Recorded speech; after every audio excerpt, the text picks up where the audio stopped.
children of God. Blessed are those who are persecuted. Theirs is the kingdom of heaven. And blessed are you when you are insulted because of me. Rejoice and be glad. Your reward will be great in heaven. The Gospel of the Lord. Praise to you, Lord Jesus Christ.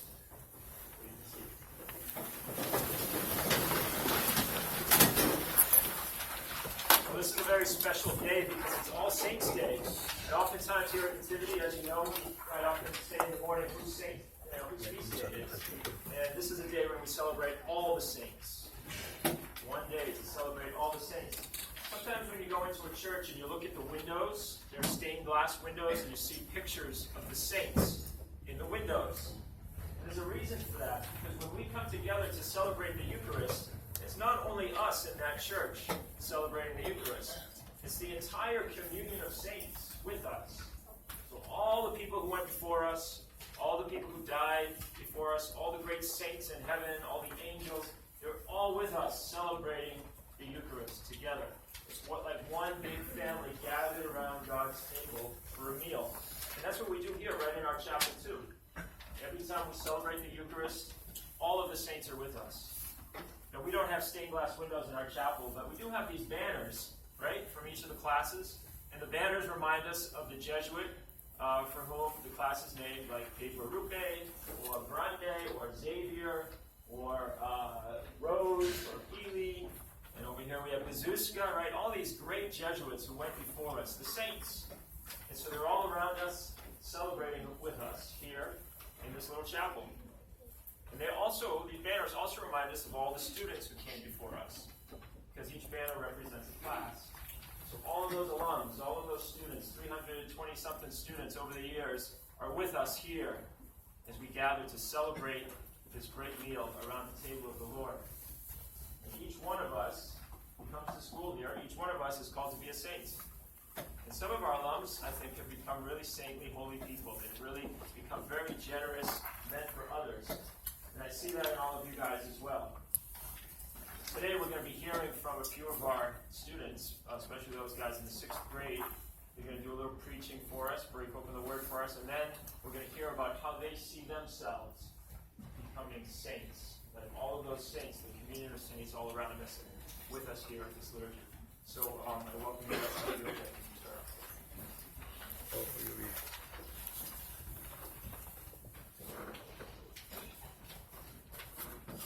When we hear the word saint, it is easy to think of people like Saint Ignatius or Saint Francis or Saint John XXIII or Daniel Barrington, the great anti-war Jesuit, or Jesus' mother, Mary. But what does it mean to be a saint? Ignatius gave up his wealth and fame. Saint Francis spent his entire adult life living simply and caring for people who had nothing. Saint John the 23rd spent much of his life as a priest and pastor. He was the son of a farmer.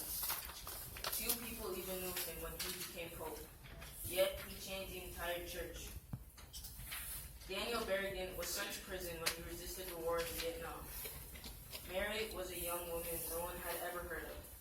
She became a saint because she had the courage to say yes to God's request to be Jesus' mother. Did you listen to Father Monsky when he read the Gospel reading from the Sermon on the Mount? Think about how we live. We follow Jesus' teaching. Can we live as saints? Will we be peacemakers? Will we seek justice?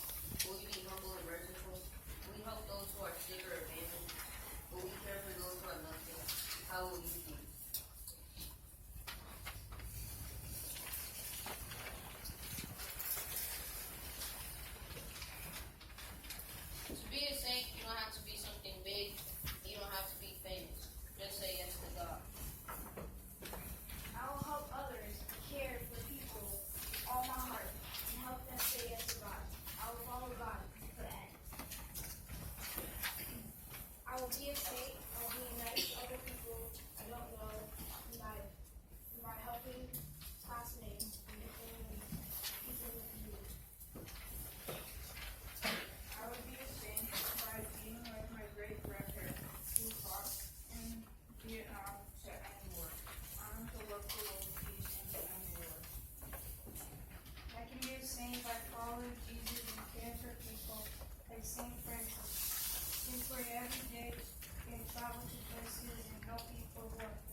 I can live as a saint by caring for my family, classmates, and people in my community.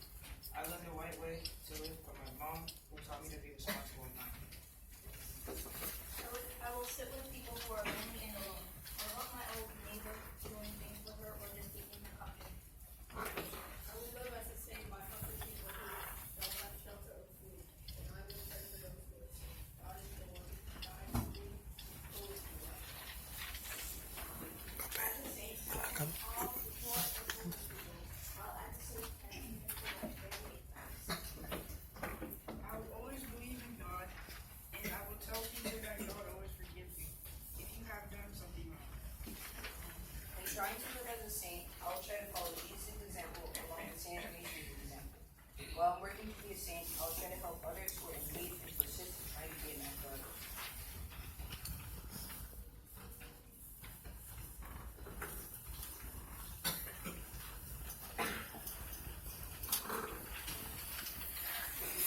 On this feast day of all saints, let us pray that we can learn from all of those people who have lived lives that are faithful to our God. We pray. On this feast of all saints, let us pray that all of the candidates seeking election next Tuesday will be dedicated to serving the people who live in our country. We pray to the Lord. On this feast of all saints, let us be thankful for Saint Ignatius, who recognized that God is right here and right now, and now in every one of us. We pray to the Lord. And on this feast of all saints, let us dedicate ourselves to make God part of everything we do and we pray to the Lord. Gracious God, we ask you to hear these prayers of your people. Hear them and grant them through Christ our Lord. Amen.